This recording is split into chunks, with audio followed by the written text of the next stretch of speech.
Hello বন্ধুরা, তো দেখো আজকে আমাদের বাড়ি ম্যাগি রান্না হচ্ছে।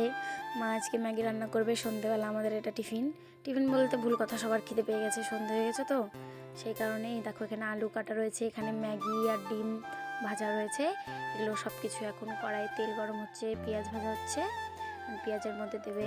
এখানে আমি মাকে একটু হেল্প করে দিচ্ছি, আলু কাটাকুটি করে দিচ্ছি। তো দেখো আমরা কীভাবে ম্যাগিটা তৈরি করি। এখানে পেঁয়াজ, লঙ্কা, হলুদ, লবণ সব কিছু দিয়ে দিয়েছে একবারই সব কিছু। আর এখন এর মধ্যে দিয়ে দেবে আলুগুলো দিয়ে একদম ভাজাভুজি হবে। এই দেখো আলুগুলো দিচ্ছে, সবগুলো আলু দিয়ে দেবে এর মধ্যে। আলুগুলো ঝুড়ি ঝুড়ি করে কাটতে বলেছিল, কিন্তু আমি বেশি ঝুড়ি করতে পারিনি, এর থেকে বেশি এইভাবেই দিয়েছি কেটে। দেখো খালি আলু যে এখন মিক্সিং হচ্ছে আলুর মধ্যে, মিক্সিং সব মিক্স হয়ে গেল। মাঝখানে আমার একটু খেতে পেয়ে গেছিলো, তো তাই আমি একটু মুড়ি খেয়ে নিয়েছিলাম তরকারি দিয়ে। এখানে দেখো প্রায় আমাদের আলু ভাজা শেষ। এবার এর মধ্যে যাচ্ছে এখন ম্যাগি মশলা। এই যে মা ম্যাগি মশলাগুলো দিয়ে দিচ্ছে, ফ্লেভার একদম টেস্টি। এতক্ষণ পরে ফ্ল্যাশ জ্বালিয়েছে আমার ক্যামেরাম্যান, ভুল করে দিয়েছে, কিছু মনে করো না, একটু পচা কোয়ালিটি হয়েছে, তোমরা দেখে নিও, ঠিক আছে।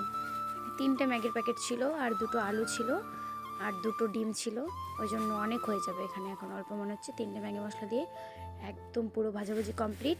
এখন চলে গেল আমাদের ম্যাগি আর ডিম ফ্রাই, সব কিছু চলে গেল এর মধ্যে। এখন পুরো মিক্সিং হবে গাইস, মিক্সিং একদম পুরো মিক্স করে একদম ভাজাভুজি হচ্ছে। দেখো এই যে দেখো, সেই টেস্টি হবে আজকে আমাদের। হচ্ছে কি এটা সন্ধেবেলার কি টিফিন, হ্যাঁ টিফিন, সন্ধেবেলার টিফিন ম্যাগি ফ্রাই। আগে সেদ্ধ করে খেতাম, এখন একবার খেয়ে এমন এত ভালো লেগেছে, তারপর থেকে এমন ফ্রাই ছাড়া ম্যাগির কোনো গল্পই নেই। Finally complete. এই দেখো থালায় ঢেলে নিচ্ছে গরম গরম ধোয়া ওঠা ম্যাগি। ও জমে যাবে আজকে সন্ধ্যের টিফিনটা আমাদের। আমরা চা খাই না, ম্যাগি খাই মাঝে মধ্যে। তো চলো আমরা ম্যাগি খাই সবাই মিলে। একদম আমাদের ভিডিওটা দেখতে থাকো। টাটা।